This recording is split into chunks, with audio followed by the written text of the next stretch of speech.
వ్యాధి నిరోధకతే మన బలగం. జబ్బుల తాకిడి నుంచి మనల్ని కాపాడేది ఇదే. మనలోని రోగ నిరోధక శక్తి మన శరీరానికి రక్షణ కవచంలా పనిచేస్తుంది.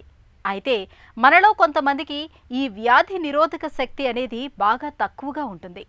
ఫలితంగా చాలా త్వరగా జబ్బులకు, వైరస్లకు చిక్కుతూ ఉంటారు. తరచూ జలుబు చేయటం, జీర్ణ వ్యవస్థ గాడి తప్పడం, అలసట, ఒత్తిడి ఇవన్నీ మనలో వ్యాధి నిరోధకత సన్నగిల్లిందని తెలియజేసే లక్షణాలే. మరి వ్యాధి నిరోధకతను చక్కగా ఉంచుకునేందుకు ఏం చేయాలి? ఇందుకు చక్కటి ఆహారపు అలవాట్లను పాటించడం ఒక చక్కటి పరిష్కారం. వ్యాధి నిరోధకతను పెంపొందించే ఆహార నియమాల గురించి ఇప్పుడు తెలుసుకుందాం.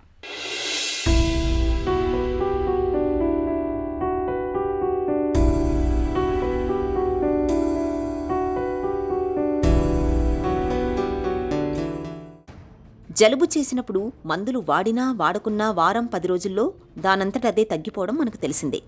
అలాగే దగ్గు, జ్వరం, చర్మంపై పుండ్లు, కోతలు, గాయాలు కూడా రోజులు గడిచే కొద్దీ వాటంతట అవే తగ్గిపోతుంటాయి. చిన్నా చితక అనారోగ్య సమస్యలు ఇలా వాటంతటవే తగ్గుముఖం పట్టడం వెనక కథ ఏమిటో ఎప్పుడైనా ఆలోచించారా?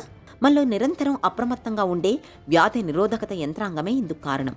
వ్యాధి నిరోధకతని మనం ఇమ్యూనిటీ అని కూడా పిలుస్తాం. సైనికుల్లాగా పహారా కాస్తూ వ్యాధుల నుంచి, వ్యాధి కారకాల నుంచి రక్షణ కల్పించే కీలకమైన ఈ వ్యవస్థ బలహీనమైనప్పుడు మనకు జబ్బుల ముట్టడి పెరుగుతుంది. తరచూ ఏదో ఒక ఇన్ఫెక్షనో, అనారోగ్యమో మనల్ని పట్టి పీడిస్తూ ఉంటుంది. అయితే విటమిన్ సి వంటి కొన్ని ప్రత్యేకమైన ఆహారాలను మన ఆహారంలో భాగంగా చేసుకోవటం ద్వారా మనలో వ్యాధి నిరోధక యంత్రాంగాన్ని పటిష్టంగా ఉంచుకోవచ్చని చెబుతారు పోషకాహార నిపుణులు. జనరల్గా ఇమ్యూనిటీ అంటే వ్యాధి నిరోధక శక్తి అని అంటారు అందరూ. ఈ ఆహారం ద్వారానే మనకి జనరల్ ఇమ్యూనిటీ వస్తూ ఉంటుంది. ఏమేమి ఆహార పదార్థాలు అన్నది ఏంటంటే ఎక్కువగాను విటమిన్లు, ఖనిజ లవణాలు. ఈ విటమిన్లలో విటమిన్ ఏ, తర్వాత B6 అంటే ఫోలిక్ యాసిడ్, మిగతా వైటమిన్స్, వైటమిన్ సి, ఇంకా ఖనిజ లవణాల్లో ఏంటంటే సెలీనియము, తర్వాత ఐరన్ ఇటువంటివి ఉంటాయి. ఈ విటమిన్లు, ఈ ఖనిజ లవణాలు ఉన్న ఆహార పదార్థాలు తీసుకొని జనరల్ బ్యాలెన్స్డ్ డైట్ అంటే సమతులిత ఆహారం మనం తీసుకోగలిగితే ఈ వ్యాధి నిరోధక శక్తిని జాగ్రత్తగా కాపాడుకోగలుగుతాం. ఇలా తీసుకోవడం వలన మనకి ఏ రకమైన ఇప్పుడు ఒకటే ఇంట్లో కానీ, ఒకటే ప్రదేశంలో కానీ ఈ ఎన్నో రకాల జనరల్గా ఒక ఎపిడమిక్స్గా వచ్చిన జబ్బుల్ని అందరికీ రావు. కొంతమందికి వస్తాయి, కొంతమందికి రావు. ఒక ఇంట్లోనే 4గురికి వస్తే 2కి రావు. అది ఎందుకు? వీళ్ళకి జనరల్గా వీళ్ళ యొక్క శరీరంలో వ్యాధి నిరోధక శక్తి బాగా పెంచింది. వాళ్ళు తినే ఆహారం, వాళ్ళు చేసుకునే దినచర్య కార్యక్రమాలు బట్టి వాళ్ళకి స్ట్రెంగ్త్ ఎక్కువ వస్తుంది కాబట్టి వాళ్ళకి రాదు. ఈ డిఫరెన్స్ చూసుకొని మనం జాగ్రత్తగా తీసుకోవాల్సిన అవసరం చాలా ఉంది.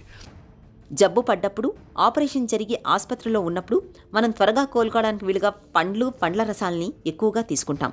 ఈ పండ్లు, పండ్ల రసాల్లో సమృద్ధిగా లభించే విటమిన్ సి మనలోని ఇమ్యూనిటీకి మరింతగా ఊతమిస్తుంది, మనల్ని వేగంగా కోలుకునేలా చేస్తుంది. అందుకే విటమిన్ సిని డాక్టర్ సి అని కూడా పిలుస్తారు వైద్యులు. వ్యాధి నిరోధకత బలహీనంగా ఉన్నప్పుడు, తరచూ ఏదో ఒక ఇన్ఫెక్షన్ సోకుతున్నప్పుడు తరచూ నిమ్మజాతి పళ్లను తీసుకోవాలి. విటమిన్ సి లభించే పళ్లతో పాటు యాంటీ ఆక్సిడెంట్ పోషకాలు సమృద్ధిగా లభించే గ్రీన్ టీని నిత్యం తీసుకోవడం చాలా మంచిది. అలాగే చికెన్ సూప్ కూడా. చికెన్ సూప్కు మనలో వ్యాధి నిరోధకతను పటిష్టం చేసే గుణాలు ఉన్నట్లు అనేక పరిశోధనలు చెబుతున్నాయి. ఈ నేపథ్యంలో తరచూ చికెన్ సూప్ను సేవించడం వల్ల మనలో వ్యాధి నిరోధకత సన్నగిల్లకుండా చూసుకోవచ్చు.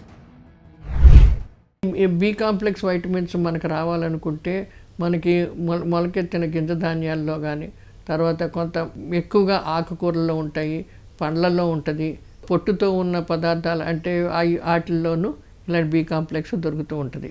అందుకని తక్కువ మరపెట్టిన బియ్యం తింటూ ఉంటే మంచిది. రోజు ఆహారంలో కనీసం ఒక 100 గ్రాముల ఆకుకూరలు, ఒక 100 గ్రాముల పండ్లు తీసుకోవాలి.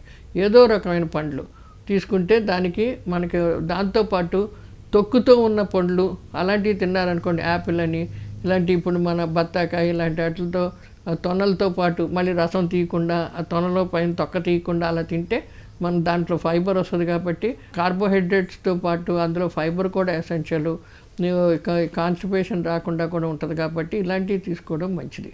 సో వీటిల్లో కూడా చాలా మటుకు బి కాంప్లెక్స్ వైటమిన్స్ మనకి ఎక్కువగా దొరుకుతూ ఉంటాయి.